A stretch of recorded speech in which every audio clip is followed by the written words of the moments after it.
Voltamos ao negócio de energia, tá certo? As bolinhas aí são o consumo de energia, o tamanho do consumo de energia desses diferentes lugares no mundo, tá certo?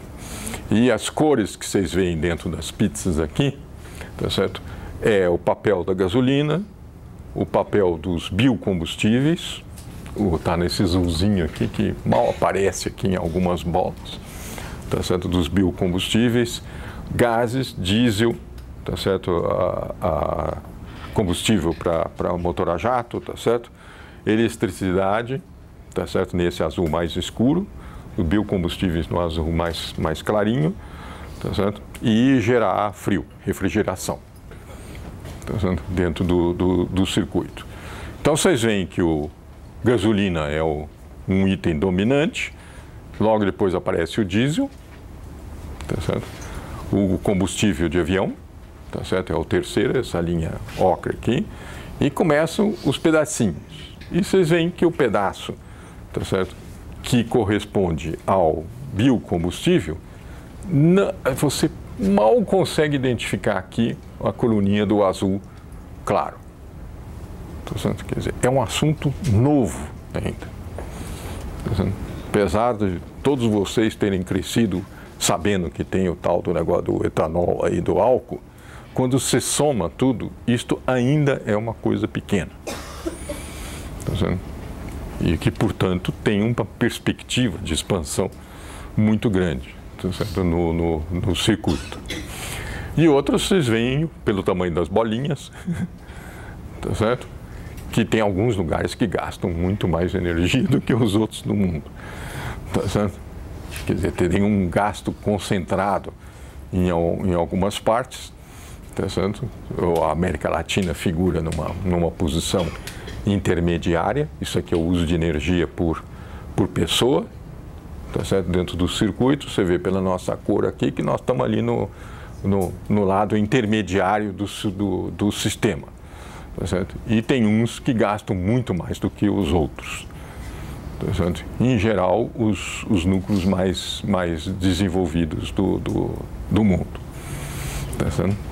Mas notem que biocombustível ainda é uma coisa inexpressiva no sistema. Quer dizer, os desafios que estão para o futuro, para frente, são imensos nessa área. Tá certo? E, portanto, o produtor agrícola está aí dividido entre produzir produtos para fazer biocombustível ou produtos para alimentação tradicional da população. Mas está aparecendo esse mundo novo e ele vai ficando cada vez maior. Se você olha a energia, as fontes de energia primária no mundo, ali tem 150 anos naquele gráfico, tá certo? A nossa biomassa está aqui no verdinho aqui de baixo, tá certo? E vocês veem na coluna aqui que ela tem um papel pequeno ainda no conjunto do sistema. O grande fornecedor é o petróleo, está aqui. Tá, e vocês notem que também, olha, corta aqui em 1950 o gráfico. Tá, naqueles filminhos de faroeste que você assiste de vez em quando, 1880, 1890, já tinha poço de petróleo perfurado no oeste dos Estados Unidos. Tá certo? Quer dizer, naquela época já tinha. E aí nós estamos por aqui. Tá certo? Quando começa o sistema. Tá certo? Olha depois de 1950, como é que cresce o consumo de óleo. Tá certo? De petróleo. E é por isso que está todo mundo falando que, olha, faz as contas, vê os depósitos que existem no mundo, tá certo? E verifica se há uma fonte de energia que nós sabemos que vai ficar muito escassa no resto do mundo, é o petróleo. Tá certo? Porque nós estamos consumindo tudo. E o petróleo é aquela história, precisa de uns bilhão de anos para formar. Tá certo?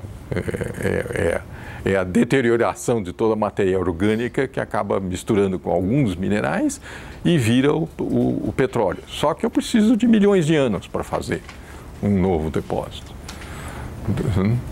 Então você já está numa fase de transição importante na questão energética como um todo, tá certo? Porque, olha, carvão, petróleo e gás natural formam o grosso da estrutura de consumo. Depois tem um pedacinho de energia nuclear, tá certo? E você tem um pedacinho das hidrelétricas. Para nós brasileiros, é assustador que o resto do mundo seja assim. Tá certo? O mundo como um todo, porque nós estamos acostumados a ver as hidrelétricas, tá certo? Nós somos uma exceção. Tá certo? O Brasil tem 40% da sua energia global gerada por hidrelétrica. A Noruega tem um número parecido com esse e não tem mais ninguém. Tá certo? No mundo que tem essa proporção de fonte de hidrelétrica. Mas olha o conjunto. Se o conjunto do consumo é isso de fontes primárias de energia, tudo que a gente chama de produção poluidora, energia suja, está nesta aqui e nesta aqui. A hidrelétrica é meio perigoso, porque de vez em quando faz bum, tá certo? Dá um desastre danado, onde acontecem esses acidentes nucleares importantes. O último foi aquele do Japão, como é que chama, da onda grandona lá que atingiu uma central nuclear no litoral, tá certo? Tem um acidente famoso nos Estados Unidos, tá certo? Um quase acidente fantástico de tamanho na Rússia, em Chernobyl, tá certo? Então você tem algumas restrições à questão de segurança da energia nuclear. Tá certo? Então não há dúvida que numa projeção de médio e longo prazo, nós vamos enfrentar um grande problema, tá certo? Que é trocar essa matriz de geração de energia. E há uma imensa expectativa de que o papel das biomassas começa a crescer, continua crescendo, tá certo? E agora todo mundo fica olhando as limpas, que a gente chama de energia límpida, a fotovoltaica, tá certo? E eólica, tá certo? Se aproveitar tudo quanto é vento aí para ficar gerando aqueles geradores e produzir energia elétrica, tá certo? E a fotovoltaica, que é direto do sol, tá certo? Só que de noite ela não gosta de gerar energia, tá certo? As células param de gerar energia, então você tem um problema de ciclo de dia complicado de gerar grandes parques de fornecimento de energia com essa característica, tá certo? Nós estamos começando a expandir a eólica, de tamanho mais ou menos já respeitável aqui no Brasil. Litoral é um lugar natural de você ter ventos constantes, tá certo? Ou numa direção ou na outra, e funciona do mesmo jeito. A eólica, tá certo? Ela vai rodar do mesmo jeito. Tá certo? Estamos começando a ter experiência com isso, isso deve ampliar. A fotovoltaica também, e a redução do custo daquelas plaquinhas que ficam recebendo o sol e que soltam energia, tá certo? Daquelas placas, reduziu de custo fantasticamente só agora. Nos últimos 3, 4 anos é que houve uma forte redução, tá certo? Aumento de escalas e de novos métodos de produção daquelas placas que baratearam o sistema. Então isso está entrando como fonte nova que deve crescer bastante no circuito. Mas sobra um papel fundamental para a biomassa. Olha o tamanho dessa coluna aqui, olha o tamanho das outras. Quer dizer, qualquer coisa que diminua a geração por carvão, por petróleo ou por gás natural, tá certo? Provoca um bruto aumento de demanda em cima do setor agrícola para gerar biocombustíveis, tá certo? Dado o fato de que isso aqui é muito maior ainda do que esta fonte de energia, tá certo? Então, você olha os desafios para o setor agrícola em termos de ele tem o que crescer, tem e tem muito, tá certo? E é uma renovação completa na lógica. Uma coisa é gerar alimentos, distribuição de alimentos, alimentos perecíveis, alimentos não perecíveis, o que você consegue estocar, o que você não consegue. Isso é um desafio mais ou menos conhecido.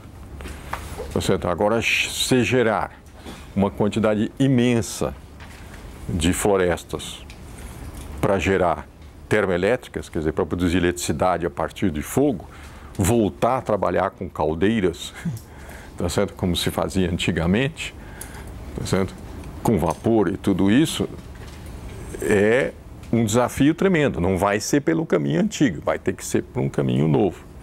Tá certo? Então aparece os biodiesel e aparece o etanol para fazer esse tipo de papel no circuito. E outras coisas que estão em pesquisa. Mas a expansão é inexorável. E o que se precisa de evitar numa hora dessas? Que de repente, porque sobe o preço do petróleo, sobe o preço de energia, tá certo? Das fontes tradicionais, haja uma expansão de demanda muito grande sobre os biocombustíveis, você começa a produzir biocombustível e esquece de produzir alimento. Tá certo? Aí, do ponto de vista social, é um desastre. Tá certo? Se você vai por essa direção. Tá certo? E nos anos 90 para começo dos 2000, deu um pouco de impressão de que a gente estava tendo esse tipo de desequilíbrio. Quando os petróleos andaram lá pelos $100 e tantos o barril, dava a impressão de que o mundo estava indo um pouco nessa direção. Aí, nos últimos 10 anos, equilibrou um pouco mais e, por essas ironias da história, tá certo? Quando você tem um mundo de guerra no Oriente Médio e eles são produtores de petróleo, cada um deles, no meio daqueles conflitos todos, quer vender o máximo de petróleo porque estão gastando um horror em guerras. E aí eles vendem petróleo mais barato, que é o que nós estamos vivendo agora. Quer dizer, não tem nada a comemorar, tá certo? Se não tivesse os conflitos armados no Oriente Médio, se não tivesse aquele mundo de gente morrendo no meio daqueles conflitos, tá certo? O preço do petróleo seria mais alto, tá certo? Porque eles estariam comercializando com a cabeça, com o horizonte, com estratégia. Quando entra numa situação de guerra, desaparece estratégia, cabeça e tudo. É um desespero. Tá certo? Você solta o petróleo a qualquer preço, tá certo? Dentro do circuito. Portanto, é uma questão transitória. Tá certo? Você volta a um cenário onde energia vai custar cada vez mais cara. Tá certo? E, portanto, a pressão sobre o setor agrícola é muito forte nesse sentido.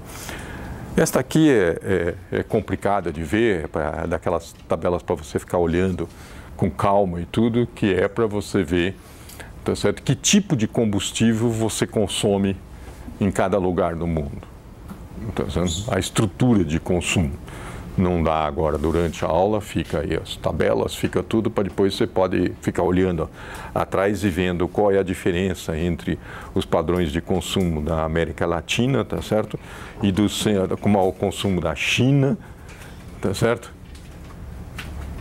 E você pode andar pela demanda e pela oferta e verificar quais são os desequilíbrios. Quer dizer, o importante dessa mensagem é assim, é complicado esse negócio.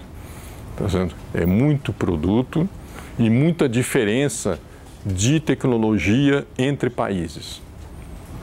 É aquela mesma observação que eu estava fazendo antes. Tá certo? Nós somos praticamente um caso único que tem 40% da energia gerada por hidrelétrica. Só que o que aconteceu? Tenta fazer uma hidrelétrica a mais no Brasil. Tá certo? E dá aquela discussão em torno de Belo Monte. Tá certo? Porque as próximas hidrelétricas que nós vamos fazer, elas geram uma barragem desse tamanhinho, mas inundam uma área monstruosa. Tá certo? Porque não são mais as hidrelétricas eficientes. As eficientes nós já construímos. Tá certo? Então, se você quer construir mais hidrelétrica no Brasil, dá tudo confusão e briga. Porque vai aparecer uma barragemzinha aqui, e a água vai subir a 150 quilômetros da barragem.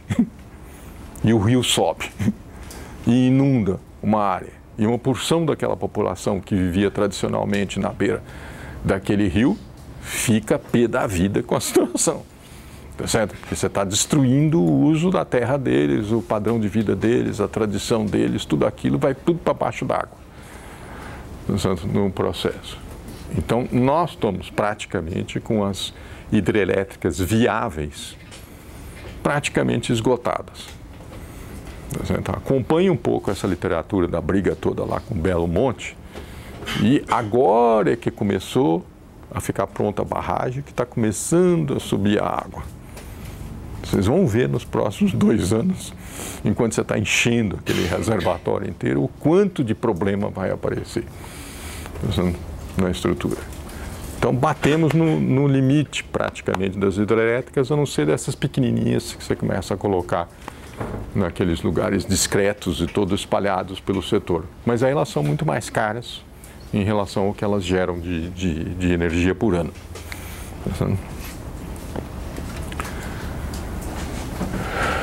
As fontes primárias de eletricidade só, agora é só energia como eletricidade, tá certo? Na forma de eletricidade.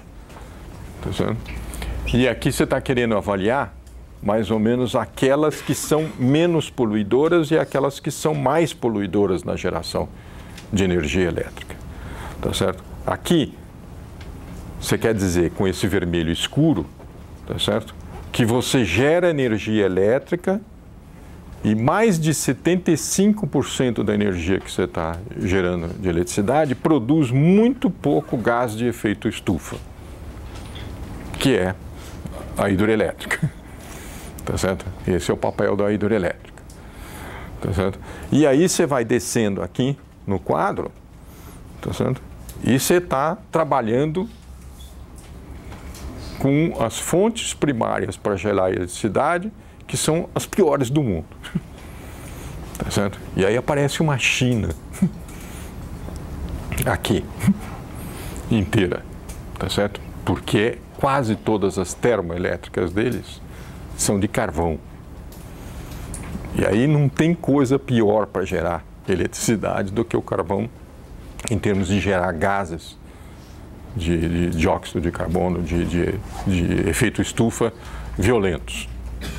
Tá certo? E você vê alguns locais, a Austrália está na mesma tipo de circunstância, a Rússia também já acabou com as suas hidrelétricas faz tempo, não consegue mais construir nenhuma, tá certo? E já fica entre 25% e 50% do consumo, tá certo? Então você vê que mesmo a eletricidade, que seria a forma mais eficiente de energia que a gente tem para os usos modernos, tá certo? E urbanos, tá certo? Ela já tem que recorrer a fontes muito poluidoras, tá certo? Exceto num pouquinho de países no mundo, tá certo? Que ainda tem um conjunto de potencial hidrelétrico razoavelmente elevado. Então, cada vez que você vai olhando com uma fonte primária de energia, você vê que tem problemas pesados e difíceis de solução, o que vai valorizando a ideia de que é o setor agrícola que vai ter um papel importante para dar conta desse assunto. Tá vendo? Então, hoje você usa já na construção civil menos aço e menos cimento do que você usava há 30 anos atrás por causa disso. Tá vendo? Então você tem que usar madeira industrializada, muito mais em construção do que você usava há 30 anos atrás. E quem é que produz madeira para ser industrializada? O setor agrícola. Mas aí eu tenho que plantar árvores que demoram 12, 15, 18 anos para você poder cortar, para ser eficiente a conversão em energia. Então eu preciso dedicar uma área muito maior para fazer um estoque de árvores que estão entre novinhas e chegando na hora de ser cortadas. mas gera um espaço ocupado com silvicultura, com exploração de florestas, muito grande, o que comprime o espaço da agricultura e da pecuária tradicional. E começa uma briga entre os sistemas. E começa a subir o preço da terra, o preço de aluguel de terra e coisas dentro de uma circunstância como essa. Então, o desafio de energia é um desafio muito complexo para o sistema agrícola hoje em dia. E ele vai principalmente pela linha da construção civil. É ela que está trocando as matérias-primas que ela usa na construção e cai em cima da biomassa.